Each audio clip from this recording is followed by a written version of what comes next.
Welcome back to my channel. আজ তৈরি করব পটেটো স্প্রিং রোল। আলুটা ছুলে একটা কাঠিতে পরিয়ে নিলাম, তারপরে বটির সাইজে স্প্রিংয়ের মতো সুন্দর করে কেটে নিয়েছি। দেখুন, মনে হচ্ছে না বটি দিয়ে কাটা।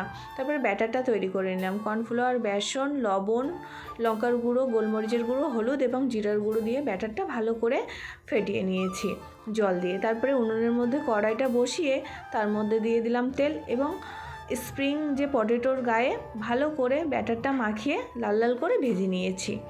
পরেরটাও সেমভাবে ভেজে নিয়েছি। তারপরে সবগুলোর মধ্যে একটু মশলা দিয়ে দিলাম, জিরার গুঁড়ো, লঙ্কার গুঁড়ো, বিট নুন এবং দিয়ে দিলাম গোলমরিচের গুঁড়ো। তারপরে দিয়ে দিলাম একটু টমেটো সস।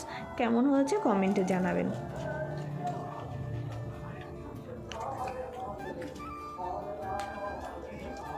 থেকে আরো সুন্দর লাগে।